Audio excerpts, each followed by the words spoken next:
So far, for the most part, I've given you the lighter side of activism. The party atmosphere, the good times, the good people, the creative push and the frontline fervor of standing up and telling the powers that be to go fuck themselves with a well-oiled drill bit.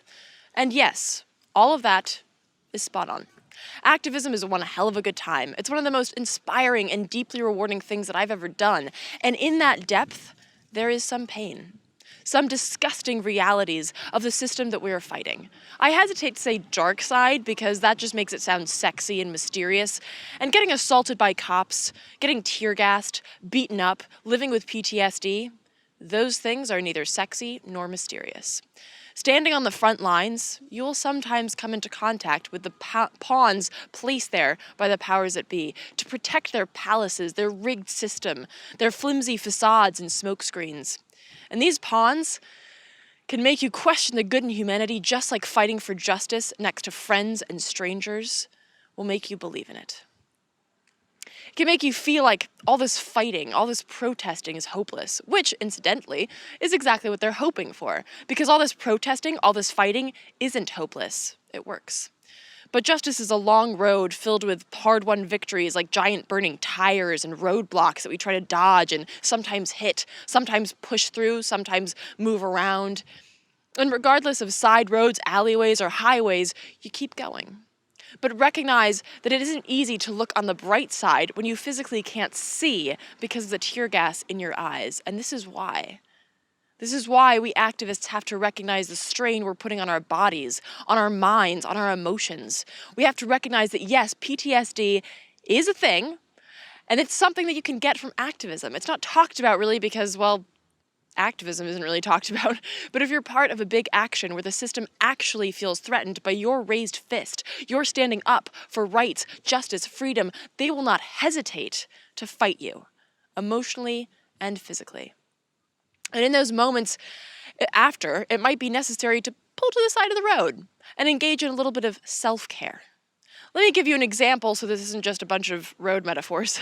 A friend of mine went to his first big protest in Quebec City in 2001.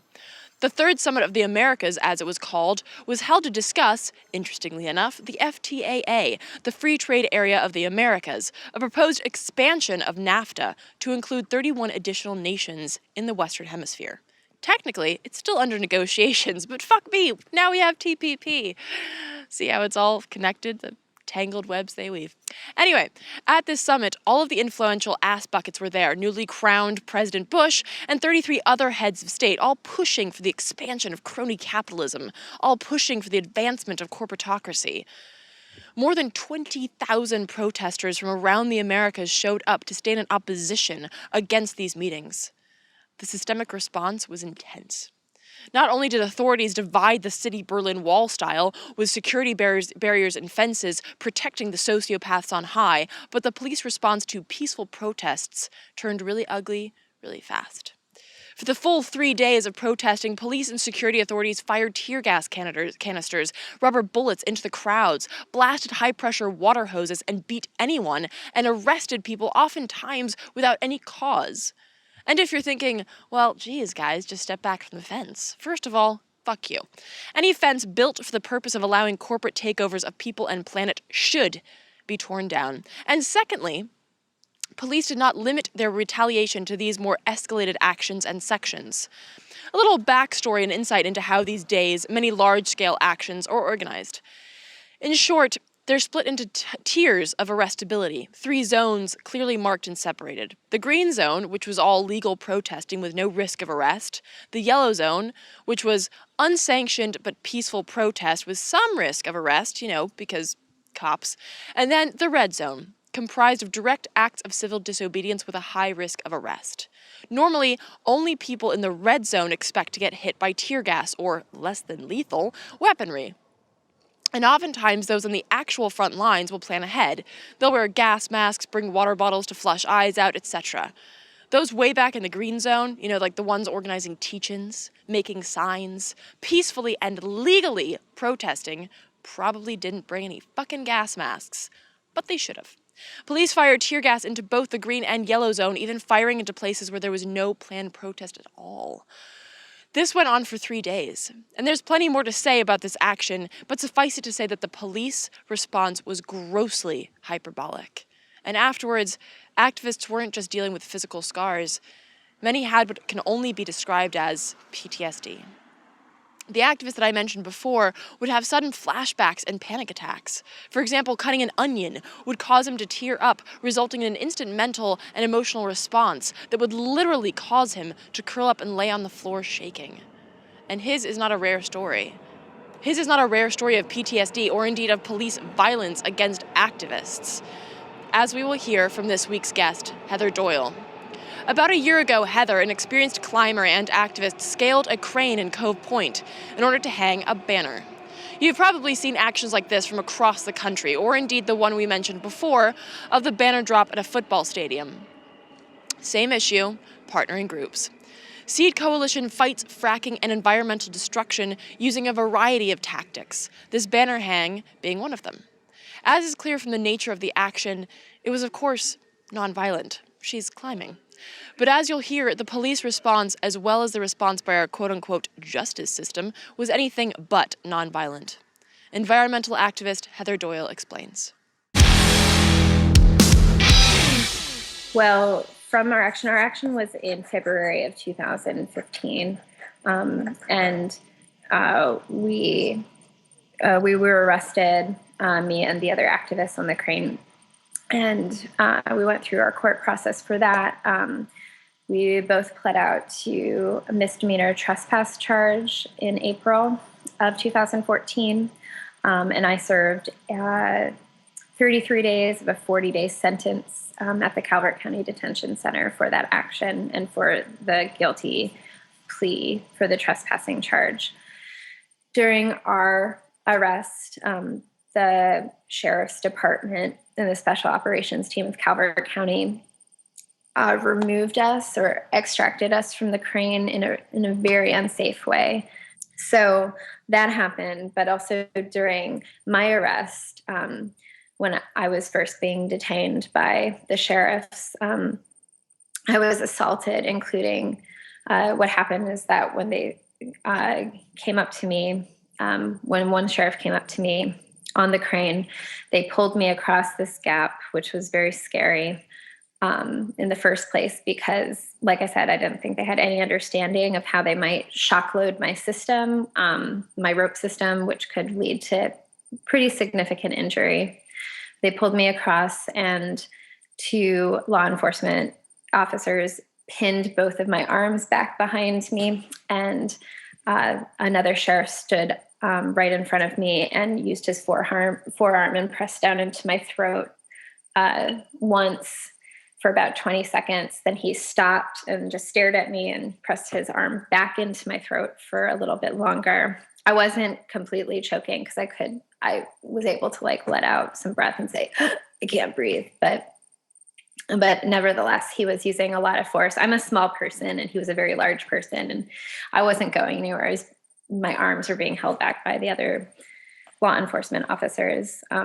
So after he choked me, he then lifted up his foot and put the bottom of his boot on my sternum and pushed down. And I felt like my chest was being crushed. And then he laughed it off, and he said that he had just slipped while he was stepping over me. It was really scary. I felt like they could have done anything up there to me and no one would know, because there's no other people that can, there's no evidence of what they did to me. The visibility from the ground was poor. So did this come up in court, and did it have any effect on your sentencing, or was it just sort of like, oh, that's just what she says? No, we didn't speak publicly about our mistreatment on the crane until after our criminal charges were disposed of. There's a finite amount of press that you get after doing an action. And we really wanted the focus to be on the issue that we were there about, which is stopping this export facility and protecting the people who are living in around Cove Point. And also protesting just in general the fracked gas industry. And also it's a very real thing that the thing that you're talking about, if we talk about it beforehand, does that mean that the judge is going to hand down a hand down a harsher sentence? Like, is there going to be some sort of retaliation against us for doing that before, if we talk about it before our charges were resolved? So after our charges were resolved and I received my sentence, we released public statements just to release public statements. And it was only after those public statements were put out there that there was encouragement to file formal complaints. I filed my complaint while I was incarcerated, and the investigator came to interview me, and they decided in July, solely because we filed the formal complaints, to charge us with false statement to police officer. So it's a misdemeanor charge. So I've been charged because I made a complaint. There's no sort of I know some folks have had a hard time understanding our situation. Like, we're not suing the cops. They're not suing us. I'm facing a new criminal charge because I filed a formal complaint and told the truth of what happened to me. What is the procedure there? I mean, how can they prove that it's a false complaint? Like, it seems like the burden of proof for them serving you with a misdemeanor would be on them. I've seen this happen several times, and I think we know how this goes. It's like when it's one person's word against law enforcement, against the police, there's already like a whole lot of bias towards that, especially as a person who is engaged in political protest and was like committing a crime. But it's like they're just trying to exhaust us and to tie us up and have us focus on fighting these charges instead of doing the work that we want to be doing. And it's a way to intimidate us from doing that. The one thing that's like very obvious about what's going on in Calvert County is that the Calvert County Sheriff's Department has a strong financial interest in having this project come to fruition. Dominion Cove Point has a security services agreement with the Calvert County Sheriff's Office, where they pay them $1.25 million a year. My case is one thing, but it's part of a larger pattern of intimidation that's been happening against locals who are opposed to this project and against other folks who have come to protest this stuff.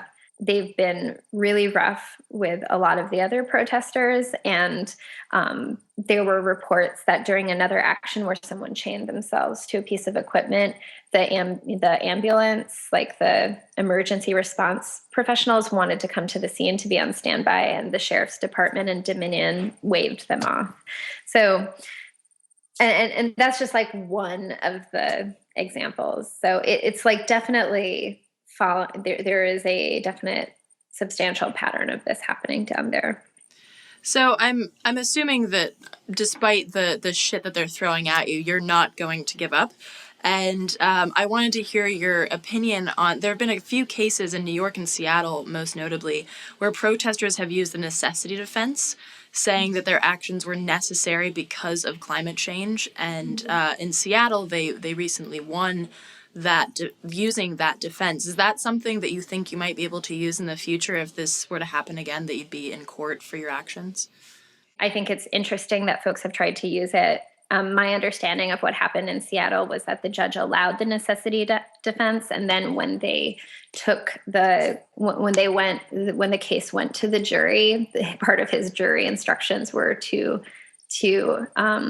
ignore the necessity defense argument that they gave. So I've heard like mixed things. I think and that's not to negate what happened out there, because I think it's like really amazing that they allowed the necessity defense in the first place. And I totally admire folks taking stuff to trial.